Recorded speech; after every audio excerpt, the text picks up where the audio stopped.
السلام عليكم ورحمة الله وبركاته. أهلا بيكم معايا في فيديو جديد من وي. فيديو النهاردة إن شاء الله هنشرح فيه مع بعض طب بناتي جميل جدا وسهل جدا جدا جدا. الصورة بتاعته اهي زي ما احنا شايفين. هو معتمد طبعا على مربع الجراني زي ما احنا شايفين بغرزة الجراني بتاعتنا. سهل وبسيط جدا للمبتدئات وطبعا للمحترفات، يعني بالنسبة لهم حاجة جميلة جدا وما فيهاش أي شغل. ده عندنا الشكل اللي احنا هنشغله النهاردة، وعندي شكل تاني هوريه لكم اللي هو ده. الاختلاف البسيط ما بينهم هما الاتنين هو بردك دوت هو مربع جراني كبير، بس في نهاية المربع بنشغله بغرزة العمود بلفة، اللي هو طبعا بيكون اسمه المربع المصمت. ان احنا اشتغلنا القلب بغرزة الجراني العادية، مربع الجراني العادي، وفي النهاية شغلناه على اساس ان هو شكله مربع مصمت. وهشغل لكم الطريقتين دلوقتي بحيث ان احنا نعمل الشكلين مع بعض. الحمالة هنا بردك معتمدة على غرزة العمود بلفة زي الاطار الاخير للمربع. اما بالنسبة للحمالة التانية فهتلاقوها معمولة بغرزة الجراني زيها زي المربع بالظبط. هنشوف دلوقتي الطريقتين ونشرحهم مع بعض بأبسط طريقة وأسهل طريقة. احنا طبعا بنعتمد على الخيوط القطنية، انتوا بتستخدموا الخيوط القطنية. لو هتعمليه شتوي يبقى تستخدمي خيوط ايه اللي هي الصوف. احسن نوع خيط تستخدميه في الموديل دوت هو اليس كوتون جولد. اليس ديفا كويس جدا بردك، بس يكون اخف شوية، يعني الفتلة بتاعته رفيعة، يعني المربع بتاعك هياخد منك وقت شوية. طيب بالنسبة للمقاسات، المقاسات هنعتمد طبعا، يعني اعتماد على الله، بس هنعتمد على جدول المقاسات اللي احنا شرحناه مع بعض قبل كده، اللي هو اهو. احنا طبعا انا بطبق معاكم اصغر مقاس، لكن طريقة تطبيق المقاسات زي ما هي موجودة في الجدول لكل المقاسات واحدة. احنا هنستخدم طبعا اصغر مقاس اللي هو مواليد قبل الاوان، او اللي هي طبعا من يوم ل3 شهور. عندي هنا المقاسات بتاعتي بالنسبة لعرض الصدر اللي هو طبعا في الوش بس. يعني طبعا اللي احنا هناخده دلوقتي للوحدة المربعة، احنا بنعمل وحدتين مربعين زي بعض بنفس المقاس. انت بتعملي الوحدة المربعة على اساس المقاس ازاي بقى؟ يعني انا دلوقتي لما هاجي اخد اللي هي مواليد قبل الاوان عفوا، عندي هنا الصدر بيكون نصف دوران الصدر 20 سنتيمتر، يبقى انا هاخد 20 سنتيمتر. ده بس كل اللي انا محتاجاه من المقاس او جدول المقاسات بتاعي. طب هناخد زوايا او هناخد عرض الكتف او طول الصدر او الكلام ده كله؟ لا، مش هاخد الكلام ده كله. ايه تاني هاخده؟ هاخد اللي هي المقاس اللي احنا طبعا بيكون عند مقاس الرقبة، المكان اللي هركب فيه الحمالات بتاعتي. انا عندي هنا مقاس الرقبة 11 سنتيمتر، يعني احنا لو خدنا ال20 قسمناها على 2 هيطلع لنا 10، هو واخد منهم 11 سنتيمتر للرقبة. يعني ممكن نقول ان هي احنا نعتبرها 10 سنتيمتر ونزود احنا من نفسينا، ناخد المقاس اللي تحت ونقسمه على 2 ونزود عليها 1 للرقبة. يبقى المقاس اللي خدناه من الجدول ايه؟ هو مقاس الصدر اللي هي 20 سنتيمتر طبعا الوش بتاعنا، ومقاس الرقبة اللي هو 11 سنتيمتر. نبدأ بقى نشتغل المربع بتاعنا. هنشتغله بخيط متوسط السمك زي ما احنا شايفين، اليس كوتون جولد او اليس كوتون جولد، اللي هو تقريبا مش فاكرة بس اسمه بلس تقريبا، اللي هو بيكون اتخن شوية من اليس كوتون جولد. ممتاز ممتاز ممتاز. يكون حلو جدا للملابس اللي هي الداخلية واللانجري. هنسيب مسافة من الخيط وهلف حلقة على الهواء.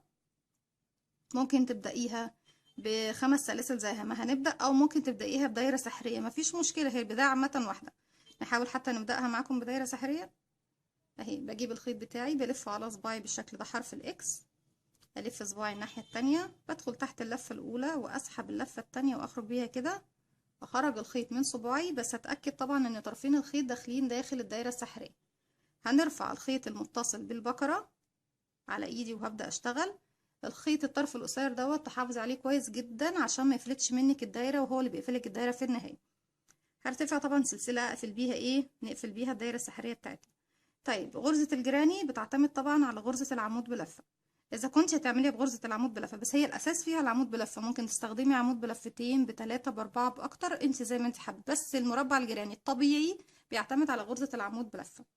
ارتفاع غرزة العمود بلفة بتكون 3 سلسلة. طب انا اشتغلت دلوقتي سلسلة قفلت بيها ايه الدايرة السحرية بتاعتي، هل يا ترى هشتغل فوقيها 3 كمان سلسلة، ولا هكمل عليها سلسلتين كمان ويبقى هو الارتفاع؟ لا، هكمل عليها سلسلتين كمان وهعتبر ان دي واحدة من العدد بتاعي. يعني انت لو هتشغلي دلوقتي غرز حشو مش هرتفع حاجة تاني، لكن انا برتفع كمان سلسلتين، لان ارتفاع غرزة العمود بلفة 3 سلاسل. لازم يكون عندي التلات سلاسل بنفس الارتفاع. غرزة القفل بتكون هي من نفس العدد. بعد كده هلف الخيط على الإبرة وهدخل أشتغل كمان 2 عمود بلفة. دي 1 2. اشتغلت 2 بس ليه؟ لأن أنا اعتبرت التلات سلاسل دول أول عمود معايا، يعني اعتبرتهم من العدد. بعد كده 3 سلسلة، 1 2 3، وهروح أشتغل كمان 3 عمود بلفة داخل الدايرة السحرية بتاعتي. كده 1. نعمل مراجعة سريعة للعمود بلفة، بس قبل ما اعمل مراجعة على العمود بلفة، شايفين طرف الخيط؟ انا عايزة اضايق شوية الدايرة بتاعتي، هشده كده شوية، قفلت الدايرة بتاعتي شوية. بيكون معايا حلقة على الابرة، هلف الخيط بيبقوا حلقتين، هدخل الفراغ اللي هشتغل فيه، الف الخيط واخرج تاني من تحت، بقى 3 حلقات. هلف الخيط واخرج من حلقتين، بقى معايا حلقتين، الف الخيط واخرج من حلقتين تاني. نكرر التالت عمود اهو، هنعمله حلقة على الابرة، بلف الخيط بيبقوا حلقتين، بدخل الفراغ اللي هشتغل فيه، الف الخيط واخرج، بيبقوا 3 حلقات. نلف الخيط ونخرج من حلقتين، اصبح معايا حلقتين، الف الخيط واخرج من حلقتين. كده عملت 3 عمود بلفة.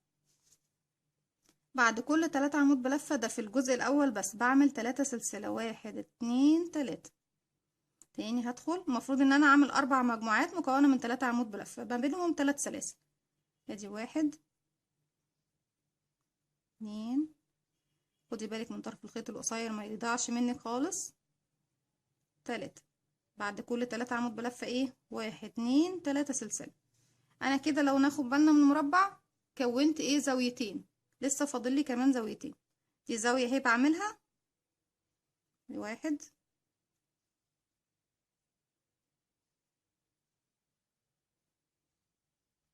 2 3. كده عملنا كام مجموعة؟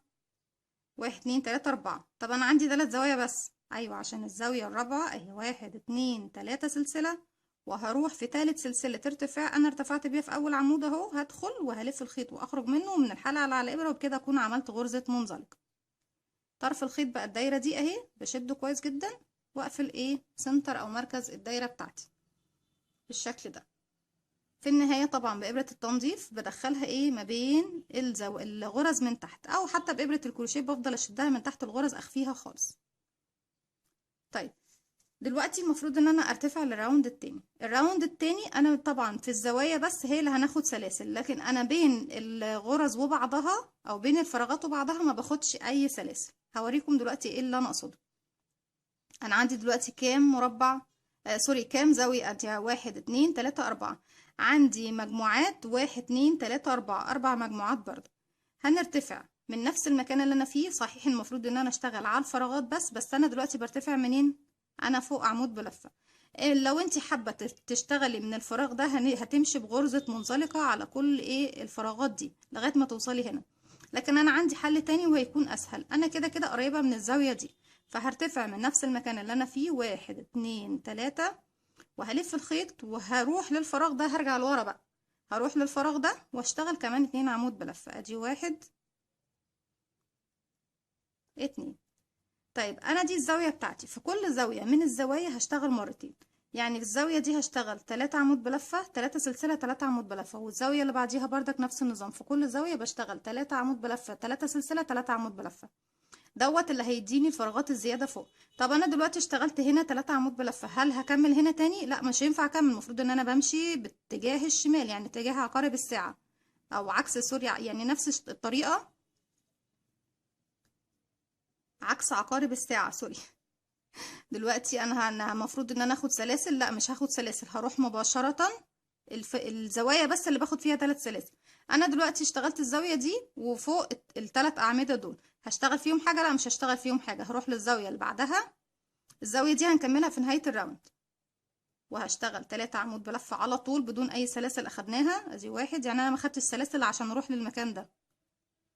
2 3.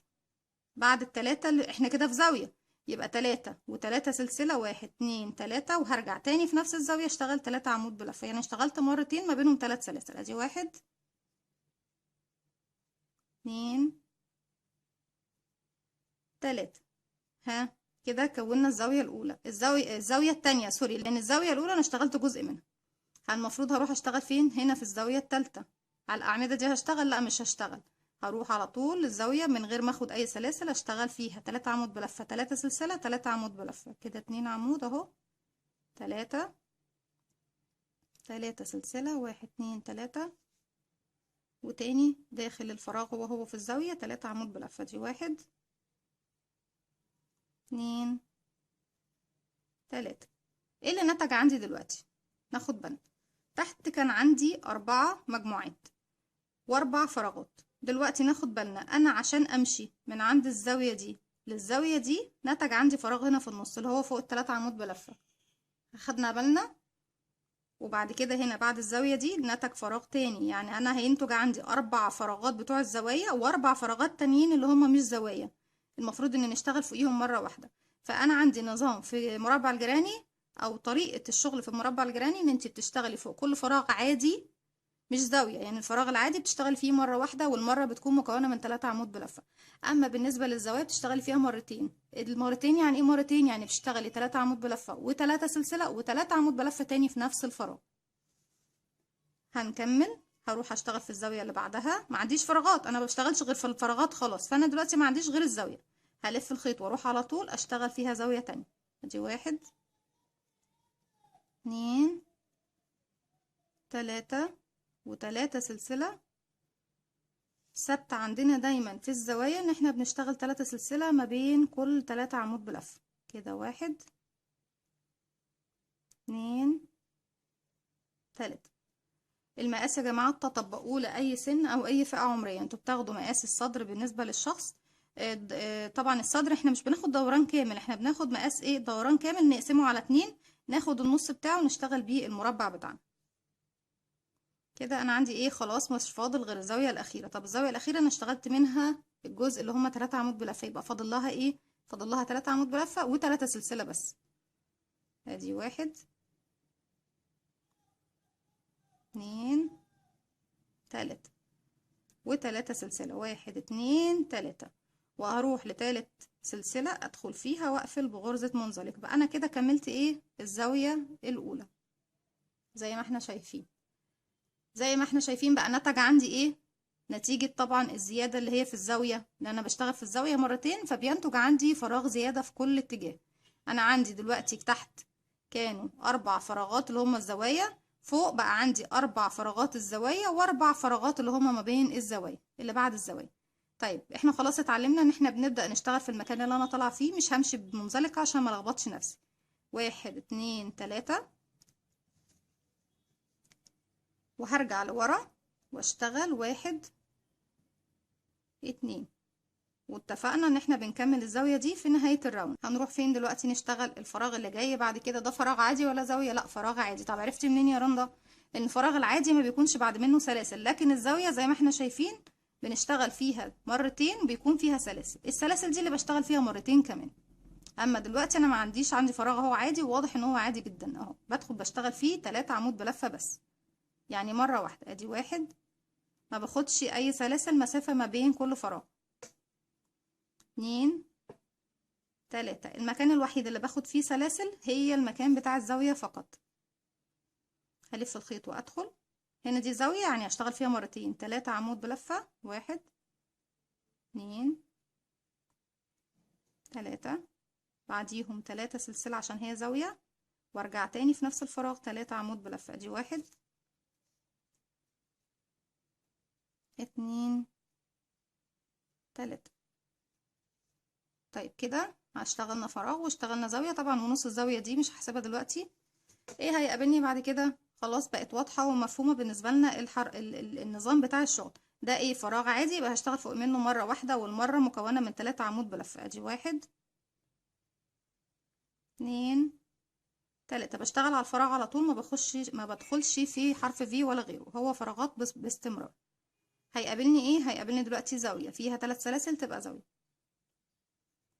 1. ومش بس ال3 سلاسل اللي بتبين لي الزاوية على فكرة، الفراغ ده انا اشتغلت فيه مرة ولا مرتين؟ هنا مرتين، يبقى دي زاوية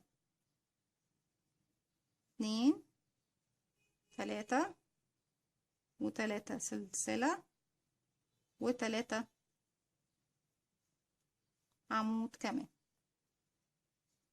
يبقى انا كده كملت كده، دي زاوية هنكملها بعدين، والزاوية دي والزاوية دي. ايه زاد عندي؟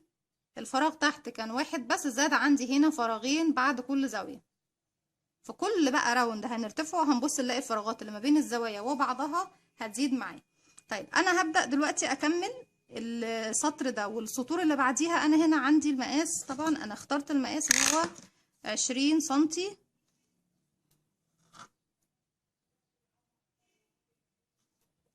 نجيب بس ايه،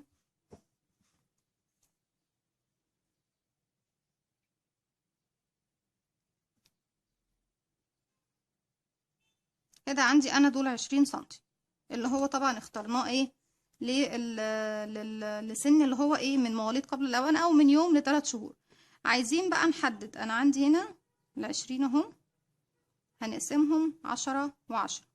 انا عندي هنا دول 10 وال10 التاني، يعني مثلا 10 و10. انا هجيب 5 سنتي هنا اهو كده، وهركب الحمالة بتاعتي في المكان ده، و5 سنتي هنا كمان، ونركب الحمالة التانية في المكان ده.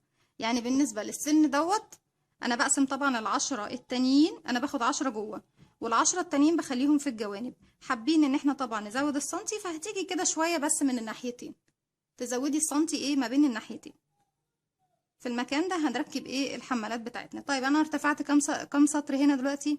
1 2 3 4 5 6 7. 7 احنا اشتغلنا في منهم مع بعض 1 2 3، يبقى فاضل لي كام؟ فاضل لي 4 سطور. هكملهم بنفس الطريقة وهرجع لكم. رجعت لكم تاني بالشكل ده. خلصت المربع التاني بنفس المقاس زي ما اتفقنا، 20 سنتي اللي هي طبعا عندنا في المقاس بالشكل ده اهو بالظبط 20 سنتي. طيب عايزه اقول لكم على حاجه. لو الشغل واحنا بنشتغل وصلتي لسطر ولقيتي مثلا انت عندك 19 سنتي او 19 ونص سنتي ما وصلتيش لل20، حابه تعملي ايه؟ تزودي سطر كمان. هيزيد معاكي سنتي. يعني هي عندي السطر هنا قد ايه؟ 2 سنتي. هيزيد معاكي سنتي او سنتي ونص مش مشكله، الوسع يعني سنتي او سنتي ونص مش هيأثر، بالعكس هيريح المقاس معاكي. فانت ممكن تزودي سطر كمان. انا قلت بس اقول لكم بردك عشان ما تقولوش ان لازم بالظبط يكون 20 سنتي او بالظبط العدد الموجود عندي في المقاسات. لا يا جماعه، لو زاد سنتي نص سنتي مفيش مشكله، احسن طبعا ما يقل. عارفين طبعا احنا لو هنطبقه مثلا لطفله صغيره او لحد مثلا في سن النمو او في اعمار النمو، ان الطفل بيزيد حجمه في اوقات سريعه عن طبعا الشخص البالغ. فانتي تزودي في العدد السطور بتاعتك احسن من ما يكون المقاس اقل شويه. حتى لو نص سنتي هيفرق مع الطفل، لانه الطفل زي ما اتفقنا مراحل النمو بتاعته بتكون اسرع من الشخص البالغ. دلوقتي انا وصلت خلاص لكام؟ لل20 سنتي. دلوقتي المرحله دي المفروض ان انا بقى بعمل ايه؟ بقفل المربعين مع بعض. انا طبعا في نفس المكان اللي انا واقفه فيه اهو، بس انا عايزه اجيب ايه؟ وش المربع، يعني القلب بتاع المربعين اهو بالشكل. انا فين بس؟ اهو الظهرين في وش بعض، يعني ده الوش اهو وده الوش اهو. تخلي الجزء الداخلي الاتنين يعني ملاصقين لبعض في وش بعض. باجي هنا طبعا دي ما نضفتهاش لسه اهو.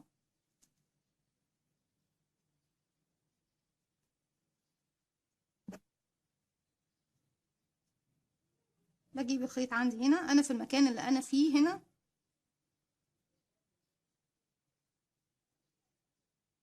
في المكان ده اهو. هاجي بس هنا هدخل في غرزة من الغرز والف الخيط واخرج من الناحيتين، بحيث ان انا بس اعدل او استعدل للشغل بتاعي. طيب لما نيجي بنشبك، عندك طريقتين لان انت تشبكي. بتدخلي بس في الطريقتين بتدخلي في الضلع. بالنسبه طبعا للي في وشك، الجزء اللي هو المربع اللي في وشك بتدخلي في الضلع الخلفي، والمربع اللي وراه على طول في الضلع الامامي، يعني كل ضلعين قدام بعض بالظبط. الضلع الخلفي اهو، والضلع الامامي اللي وراه، علشان يكونوا الاتنين ملاصقين لبعض ويكونوا سهل في الشبك. طريقتين الشبك بقى، يعني احنا في الطريقتين اتفقنا ان احنا بندخل في الضلع الخلفي لاول مربع، واللي وراه بدخل في الضلع الامامي زي ما احنا شايفين اهو. معايا الحلقتين والحلقه الاساسيه على الابره. الطريقتين هما اما تشبكي بغرزه المنزلقه ودي طبعا بتكون انعم واحلى شويه في التشبيك. وعندك غرزه الحشو، يعني انت بتدخلي كده وتشغلي غرزه حشو. يعني انا دلوقتي هدخل اهو، اشد الخيط واخرج واشغل غرزه حشو، والغرزه اللي بعدها هي برضه الضلع الخلفي مع الضلع الامامي للغرزه اللي وراها، وهنلاقي عدد الغرز على قد بعضها بالظبط، وادخل اشد الخيط واخرج واشغل غرزه حشو. دي الطريقه الاولى. اما الطريقه التانية هي بردك بدخل في الضلع الخلفي والضلع الامامي للغرزه اللي وراه واعمل غرزه منزلقه اهو. دي بتكون طبعا افضل بالنسبه لي لان هي ما بتبينش. غرزه الحشو بتبين لي ايه ارتفاع كده شويه ارتفاعها، اما المنزلقه زي ما احنا شايفين ملهاش اي ارتفاعات.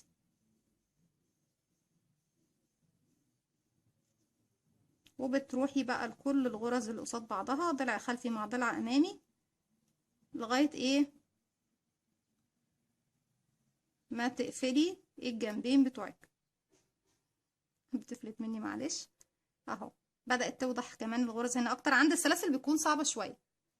وكمان ايه افضل ان انتي ما تبدأيش من هنا، يعني انتي لو حابة تقفلي حاولي تقفلي من بداية المكان ده، بس انا حبيت اقفل من هنا عشان تكونوا شايفين بردك ايه بيكون الشكل ايه.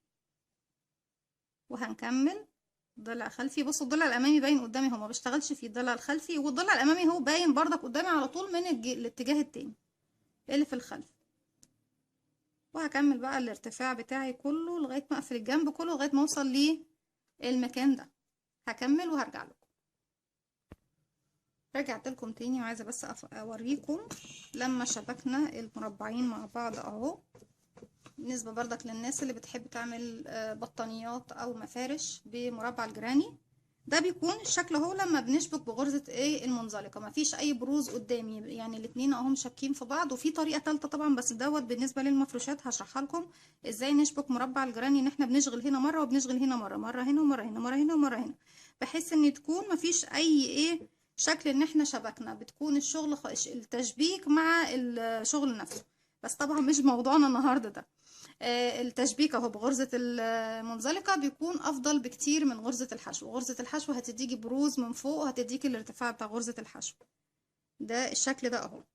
طيب دلوقتي المفروض ان احنا نروح نعمل الحمالات. طيب بالنسبة للناس اللي هتعمل مقاسات صغننة او تشتغل لبيبي او بنات يعني او بناتيت صغنطوطة، المقاس زي ما انت شايفة المفروض ان انت بتعملي الحمالة على 3 فراغات. بتشغلي الحمالة على 3 فراغات، ده بالنسبة للكبار 3 أو 4. بتشغلي على 3 فراغات من اللي في النص هنا دول. طريقة تحديد مقاس الرقبة زي ما شفنا، بنمسك مثلا لو انت المقاس عندنا هنا 20 قسمناه على 2 وخدنا ايه وزودنا 1 على مقاس الرقبة، يعني 10 على 2 بقوا 10، زودنا عليهم 1 كمان بقى 11 سنتي. قسمنا ال 11 سنتي طبعا 9 سنتي طبعا اللي شلناهم هنقسمهم على الناحيتين، يعني 4 سنتي ونص من هنا على 4 سنتي ونص من هنا. بعد 4 سنتي ونص باجي من هنا اهو باخد 4 سنتي ونص. يعني انا الحمالة الاولى بتاعتي هتكون في المكان ده. الله اكبر الله اعظم ولا يعز ولا من الله. عندي الحمالة التانية هتكون في المكان ده بالشكل ده. يعني المفروض ان انا حمالتي هتكون هنا. هبدأ الحمالة بتاعتي المربعات طبعا باخد 4 فراغات او 3 فراغات قبل المكان اللي انا محدداه و3 فراغات هنا بعد. اتفقنا؟ فانا ما عنديش هنا مساحات فراغات طبعا تاخد ان انا اشتغل على 3. فبالنسبة للناس اللي هتشغل للمقاس الصغير، بس انا ايه في المكان ده همشي بمنزلقة بس على وش واحد بس، مش بشبك انا دلوقتي. همشي بمنزلقة لغاية المكان اللي المفروض هعمل فيه الحمالة بتاعتي على كل الغرز طبعا اللي تقابلني اهو، علشان ما تفضليش ايه تقطعي وتقصي في الخيوط وتوصلي والكلام ده.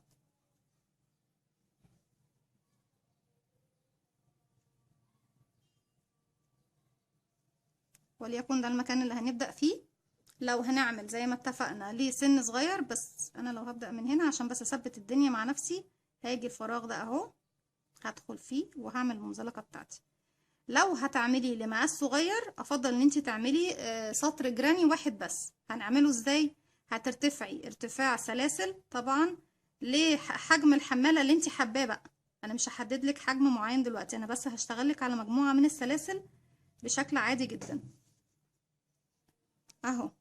وليكن طبعا المفروض يكون عدد زي ما اتفقنا زوجي، بس انا ما عدتش وهشتغل عادي. وهرتفع 1 2 3 وهروح ايه هشتغل في نفس الفراغ كمان 2 عمود بلفة، ادي 1 2. هسيب من تحت سلسلة او سلسلتين زي ما انتوا حابين، انا هسيب سلسلة وهروح للفراغ اللي بعده واشتغل 1. خلينا سلسلتين من تحت احسن، تديني فراغ حتى باين اكتر. هسيب من تحت سلسلتين واروح اشتغل 3 عمود بلفة في الفراغ التالت، ادي 1 2 3. لو هتشتغلي بس في كل مجموعة 2 عمود بلفة ممكن تسيبي مسافة سلسلة، بتفرق يعني عشان العدد يكون ايه متساوي. انا دلوقتي بسيب سلسلتين واشتغل في التالتة 3 عمود بلفة، فبيكون العدد عندي مظبوط. لو هتسيبي فراغ 1 يبقى تشتغل 2 عمود بس مش 3 في كل مجموعة. من فوق ما باخدش مسافات، 1 2 3. يبقى احنا كده كده اشتغلنا ال3، يعني 1 2 3 اشتغلنا ال3 في سلسلة واحدة، يعني العدد معايا بيكون ايه تمام. هي مسألة حسابية بس مش اكتر. 1 2 وفي التالتة نشتغل 3.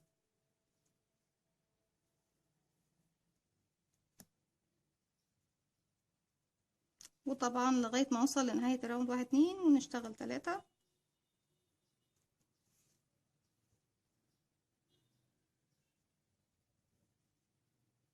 تالت.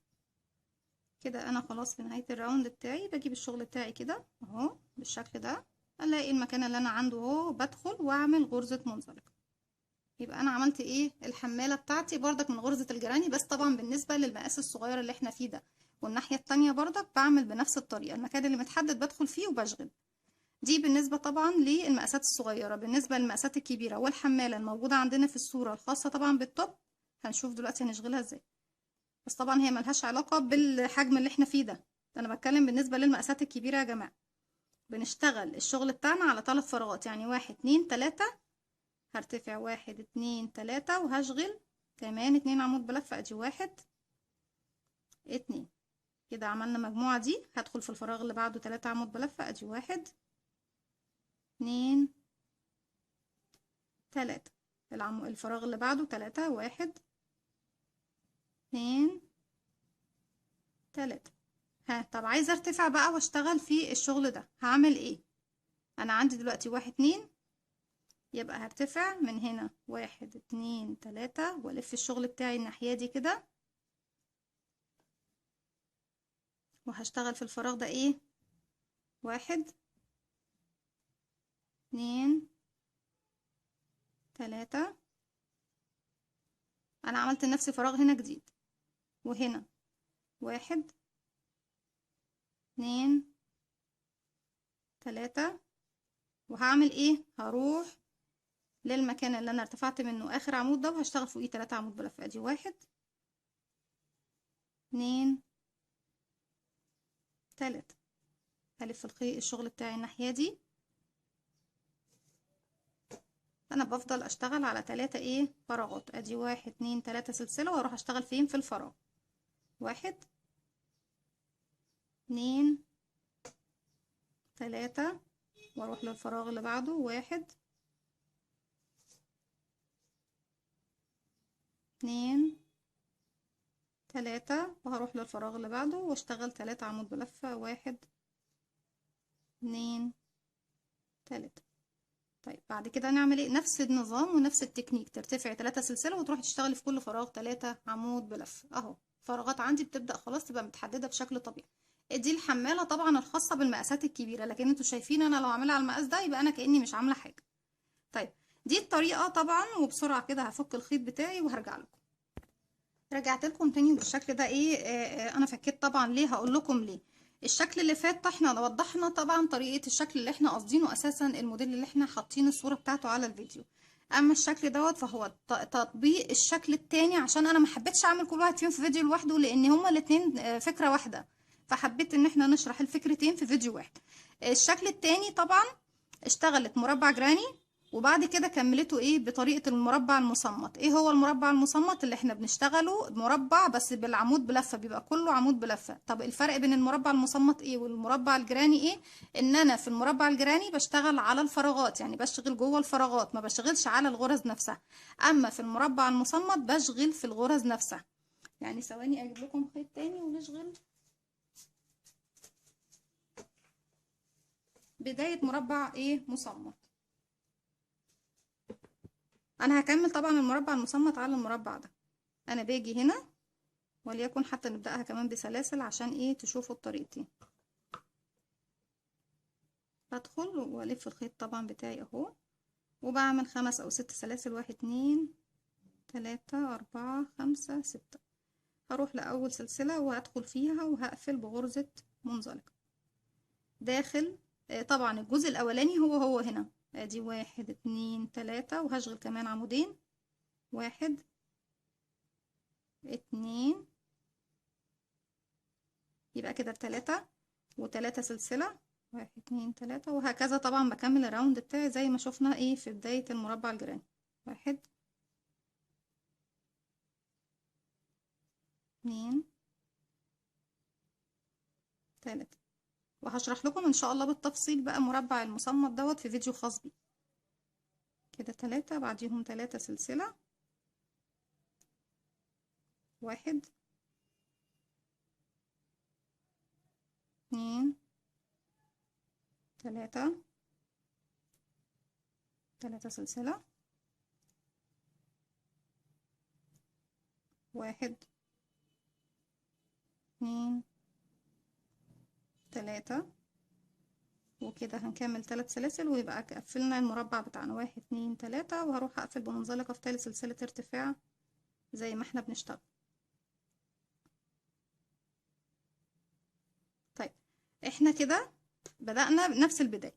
هنا لما اشتغلنا مربع الجيراني اشتغلنا على الفراغات بس، في كل زاوية اشتغلت مرتين ايه غرزة جيراني وما بينهم 3 سلاسل.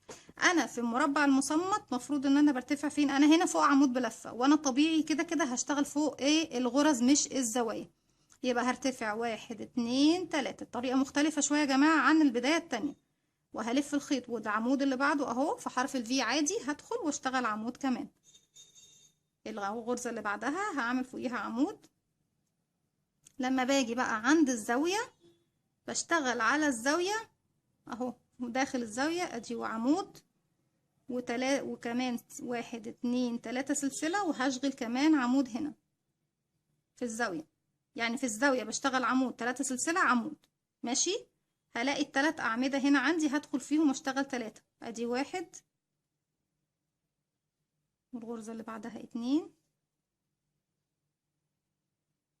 والغرزة اللي بعدها 3. عندي الزاوية هدخل اشتغل فيها عمود 3 سلسلة عمود. لو حابة تزودي كمان ممكن تشتغلي عمودين 3 سلسلة عمودين، بس انا شايفة هو كفاية عمود يعني. بعد كده اشتغل ال3 عمود فوقيهم 3 عمود، ادي 1 2 3. هنرجع الزاوية اهي عمود و3 سلسلة وعمود.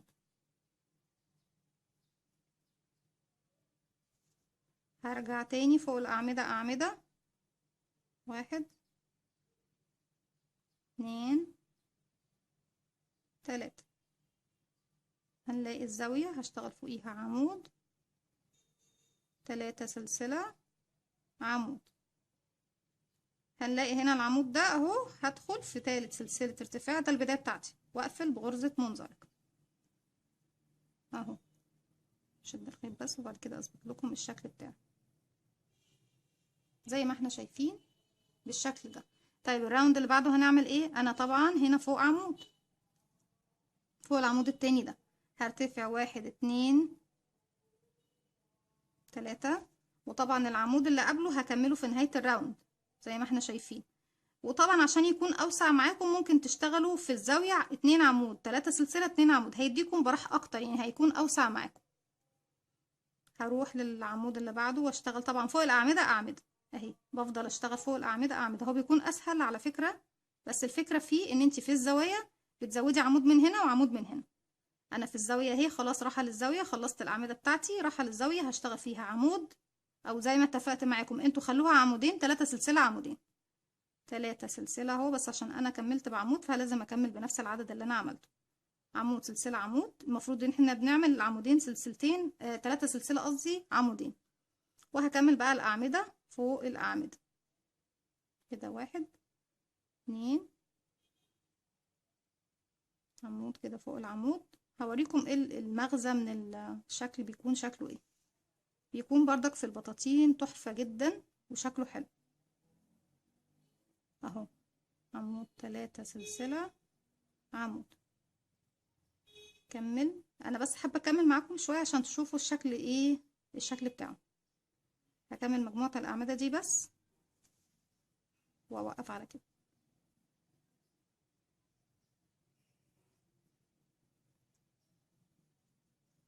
بس كده. عايزة اوريكم بقى ايه هنشوف. بصوا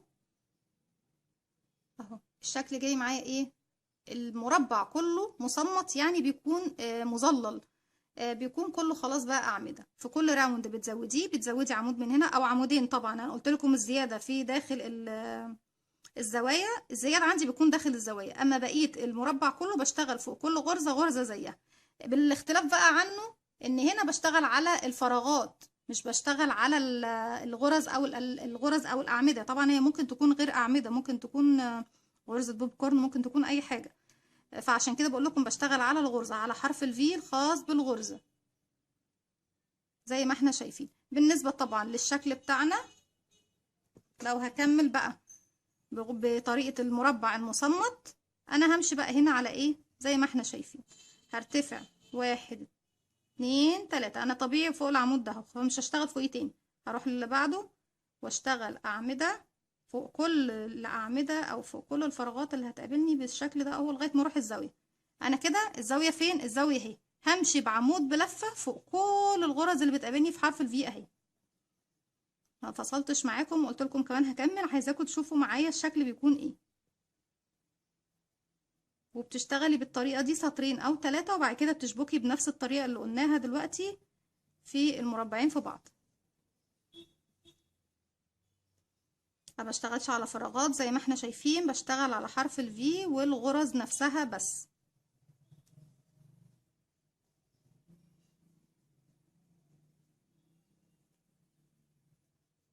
هنخلص على طول بقى ونقوم نصلي العصر.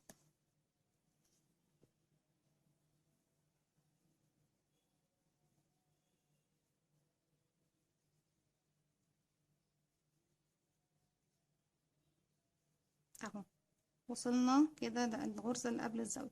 طيب دي الزاوية اهي، هشتغل فيها ايه؟ 2 عمود بقى. ادي 1 2 و3 سلسلة، 1 2 3، وهروح تاني في نفس الزاوية اشتغل 2 عمود. 1 2 3. ايه يا رندا اللي بعد الزاوية؟ اللي بعد الزاوية خلاص بقى أعمدة، هشتغل أعمدة على طول زي ما احنا شايفين الشكل. هيديني الشكل التاني بقى، شكل الطب التاني. فانت هتشتغلي بالطريقة دي، وطبعا في النهاية بتقفلي بغرزة منزلقة. هتشتغلي تكملي بقى المربع بتاعك بنفس الطريقة دي، وكمان ترتفعي عليه سطر او سطرين حسب الشكل اللي انت عاوزاه بقى، زي ما موجودة عندك في الصورة في الطب التاني، وتكملي بنفس الطريقة.